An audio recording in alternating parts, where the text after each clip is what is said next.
Hello, and welcome back to the Building HVAC Science podcast, where it's our goal to help create better, more knowledgeable HVAC and building performance technicians by helping the two professions to better understand each other with the ultimate goal of making customers happy in the homes they live in and the buildings they work in. I've been meeting a lot of interesting people from the tech world in the last year or so. My new colleague at Duckling, John Hoehn, Shelby Breger at Conduit, and most recently, Brent Davidson. Brent has created the first U.S. heat pump summit coming up this November 2023 in Berkeley, California.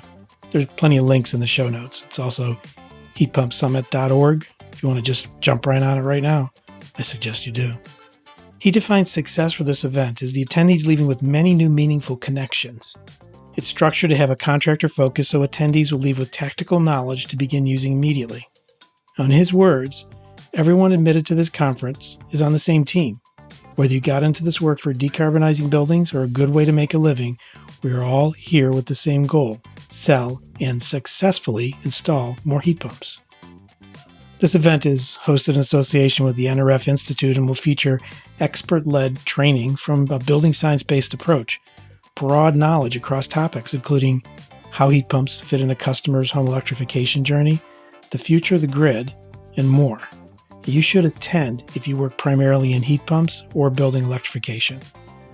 The summit's focus also includes a few main topic areas like building science, smart tools, companies making heat pumps and building electrification hardware, software for sales, and remote heat load estimation. Companies connecting electrification customers with contractors, demand response technology, and also HVAC pros that are in the field. There's a great list of featured speakers, including my pals Joe Medosh and Eric Kaiser. I'll also be there broadening my network of connections. You want to make sure to head over to the website, heatpumpsummit, with 2 M's and 1 T.org.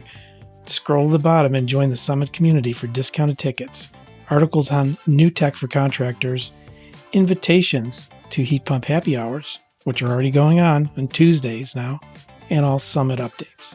Okay, let's get into the conversation with Brent Davidson and find out about the Heat Pump Summit. Man, I keep on getting these new and interesting guests. I don't know where they're coming from. Maybe not coming out of the woodwork, but coming out of the heat pump. In this case, Brent Davidson. How you doing today, Brent? I'm doing well. I like that introduction. Thanks for having me. You're welcome.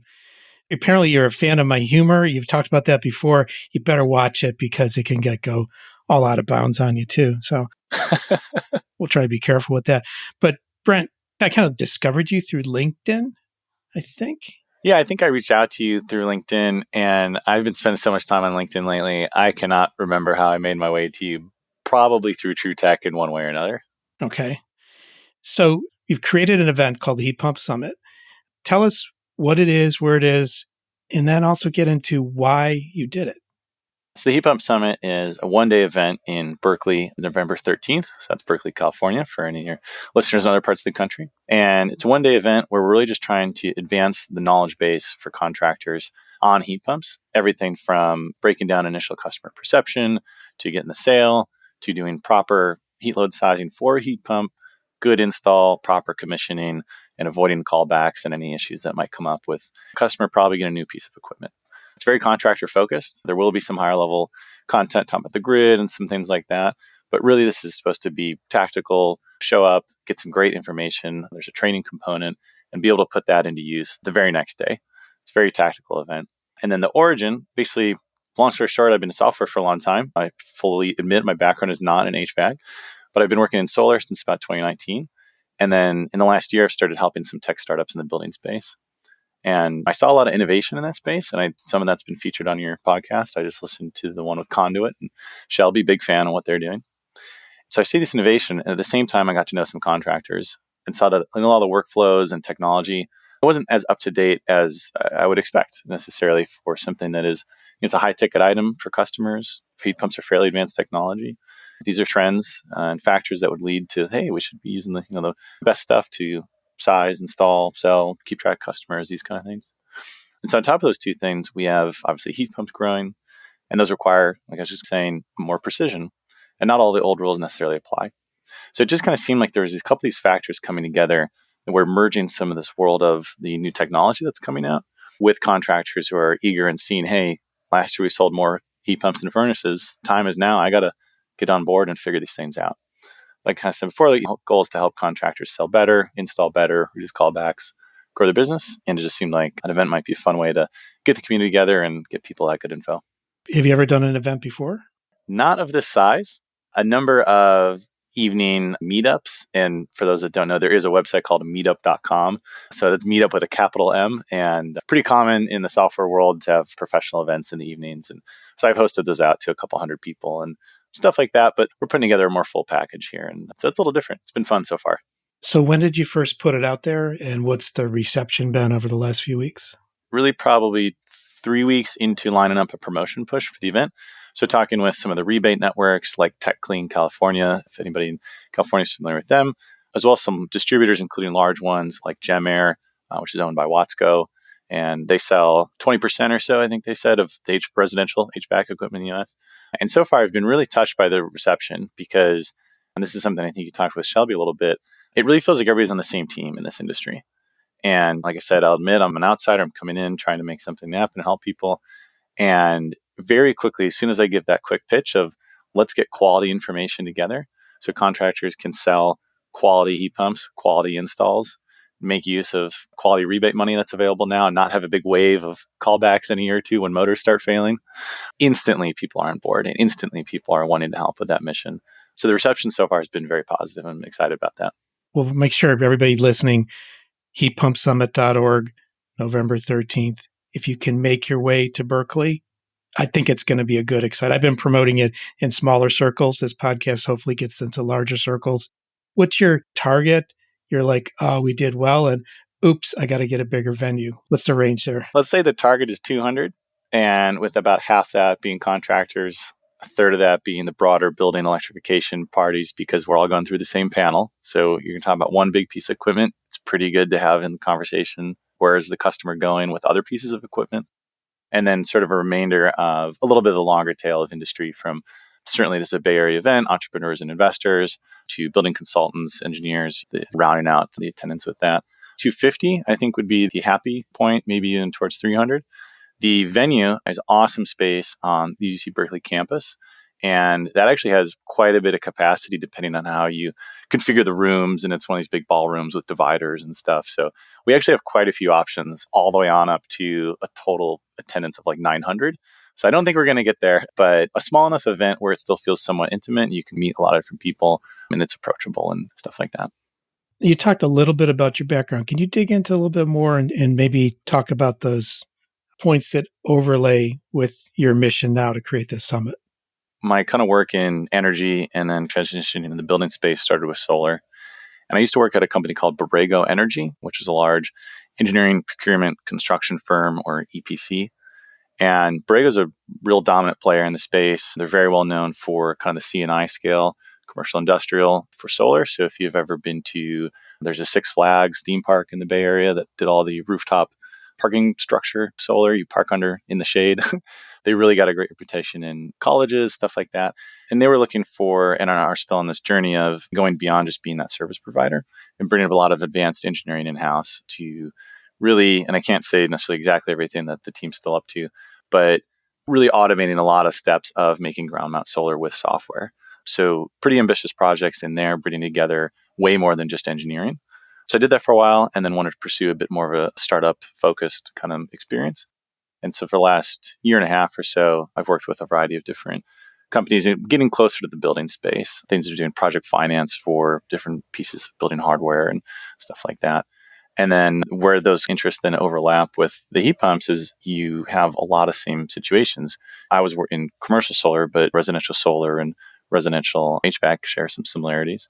Then software in general, once you work in it for a while, I think it starts looking more similar than different.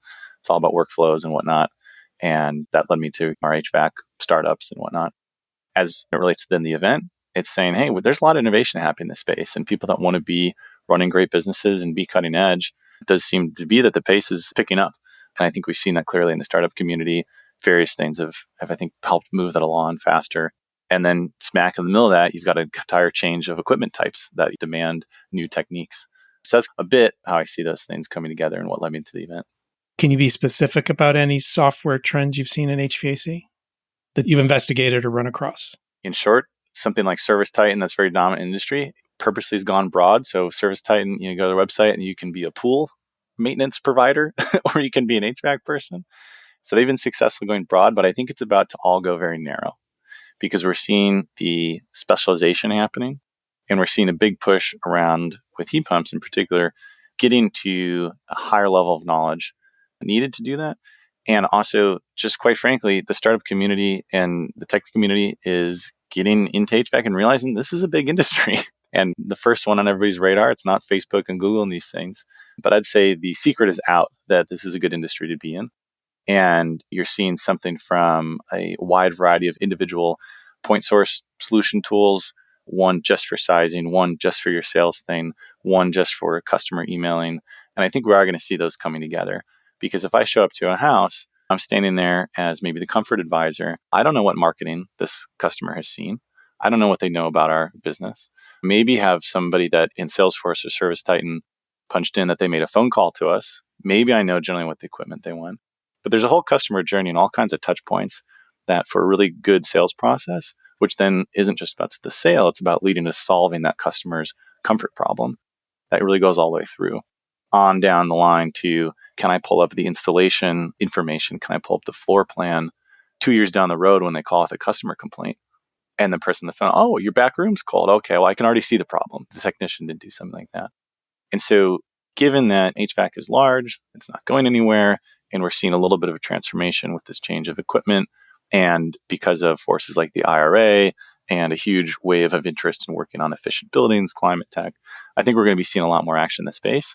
And the only way I see that going competitively is to specialize and to say, hey, this is a big enough space that's worth serving specifically with specific tools. Very interesting. You talk about customer journey and their touch points. Is that something that you get from the experience at Borrego or somewhere else, or is that just you intuitively? What's going on? I've worked in a variety of different areas in software. I've done this work in solar. I worked at a drone surveying company for a while. So there's a more technical, industry specific.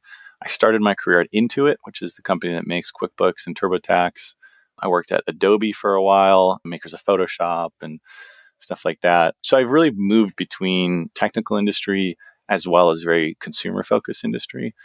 And the more that I look at really software and the value that it provides to people who use it, it really just comes down to simplifying workflows of tasks they're probably already doing or wanting to do in some way.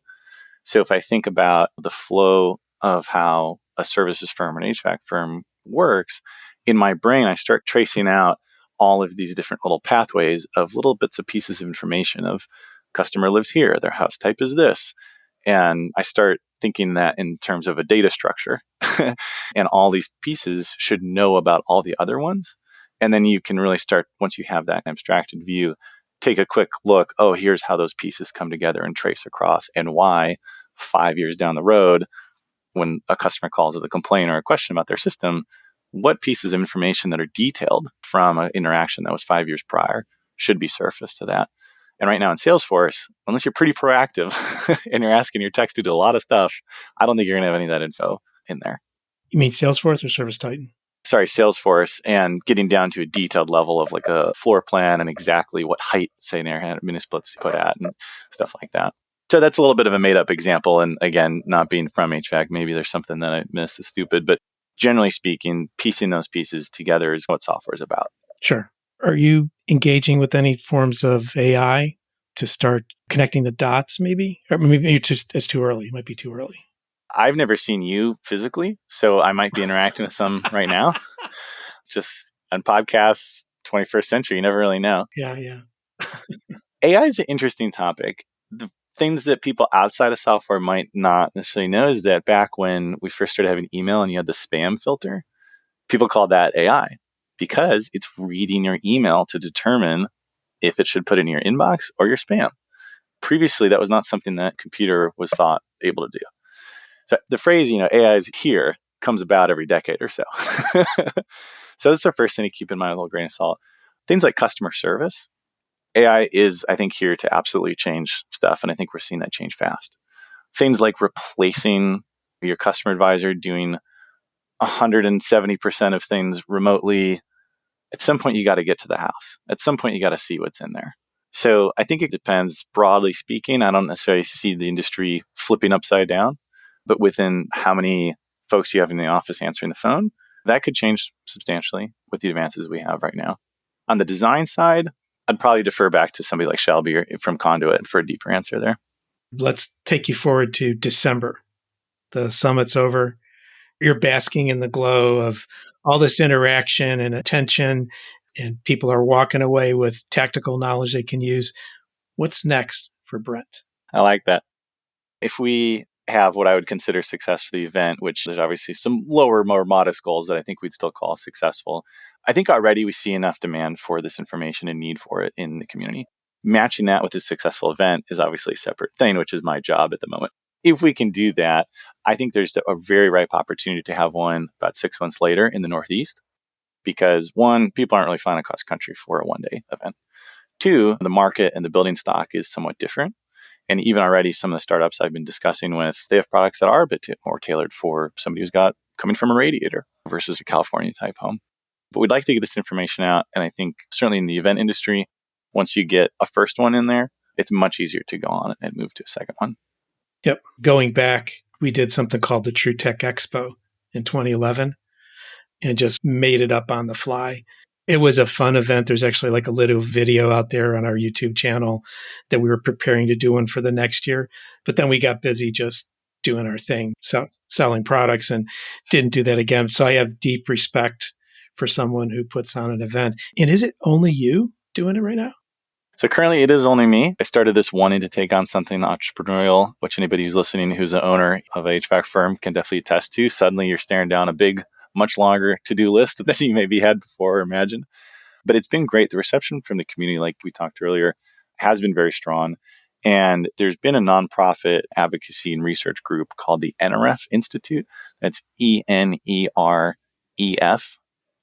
as well, if you want to check them out. They do basically validation of climate change claims by large companies. They've done a lot of work in HVAC. They've done some work for Daikin and Friedrich, going out and saying, hey, we evaluated your claims around heat pumps and we agree these are going to be very beneficial for climate change. That group is very interested in creating a national heat pump alliance and giving a bit of a boost to heat pump specific conversations. So they've reached out. We're in the middle of forming a partnership on this event. And what we're basically hashing out here is this being the inaugural annual event of that alliance. So you obviously have your much larger trade groups and associations that are industry-wide. This is not trying to compete with that. It's just trying to be a smaller carve-out for heat pump specific conversations. So a little bit of help, but like the to-do list is all still pretty much me. If a listener wants to help, I know that might not be easy to do, but what can we do to help? What can this very friendly community who's all on the same page, for the most part, do to help you? Well, I appreciate you asking that question, Bill. The number one thing is just sharing this event with folks who you think might be interested in attending. Any event organizer will tell you getting the core audience to show up. If you can do that, everything else follows. Every sponsor is going to be more excited about coming when we have people who are buying tickets earlier. A fun fact about the event industry, you sell 80, 90% of your tickets in the last 2 weeks for many, many events, even large conferences, because people hate doing stuff until they absolutely have to. So the absolute best thing you could do would be tell a friend. And if you're going to attend, buy a ticket early. And every event also increases the prices as they go to try to get people to buy a bit earlier because it's easier for everybody if we know you're coming. I'd say the second thing, if you're very excited about this event and you want to get in touch, just contact at heatpumpsummit.org. That's on the website, right top center. You're not going to miss it. We do still have some room for speakers. We can talk more in particular what areas we're still looking for. And then if anybody wants to sponsor, we have a couple different options. Mostly all the usual conference stuff, vendor tables, etc. Also some sponsored speaking opportunities, which are separate from the main track. There's no pay to play. You can't write me a check to get up in front of the main audience. But separately, if you've got a deep dive on the products and stuff, we can make some space for that under the label of sponsored talks. Well, I wish you tremendous luck, and I'm going to be there. TrueTech's going to be there. We decided to commit on that last week after our conversation. So I don't know if I got to get with you to get some signups going here, but want to make sure we have our table reserved and maybe speaking too. And I hope you get going back to this TrueTech expo that we did, the harshest comment we got, and I hope you get the same comment, is we had the same food 2 days in a row. I like it. And I guess you won't because you're only doing it one day. So smart. You're clever. But that does give me an opportunity to say that there will be breakfast, lunch, and sufficient afternoon appetizers. And I'll tease that I just yesterday spoke with somebody who has potentially very interesting VIP event in the evening, which may or may not, and I truly mean that because we just talked about this yesterday, but may or may not be a boat cruise around the San Francisco Bay, VIP evening event. I cannot confirm or deny that that'll happen, but it could be pretty great. Like I said, it's in Berkeley. If anybody's familiar with the geography, it's right on the water. And also news to me, as well as the podcast listeners, that TrueTech's going to attend. So I'm very excited to hear that, Bill. Good. A real pleasure having you on. We should make a date for December, that day where you're basking in the praise of this event, because I know it's going to go off well. I can predict. And I think you're going to get at least 250 people there. That's my prediction. Hoping so. And like I said, it's been really encouraged. And I just do want to iterate as an outsider to the industry. I have been really touched by how friendly and on the same team it feels that everybody is in this industry. Like I said, I've done a variety of different things in my career, from cutthroat consumer marketing spending millions and millions of dollars a month on this stuff by big companies. And it's been cool to drop into this and just be welcomed too. Somebody who's trying to get involved and help get efficient equipment out there and et cetera. So it's been fun. Excellent. Real pleasure having you on the podcast today. And I look forward to seeing you in person to prove that I'm not AI. I like it. Okay. Take care. You too.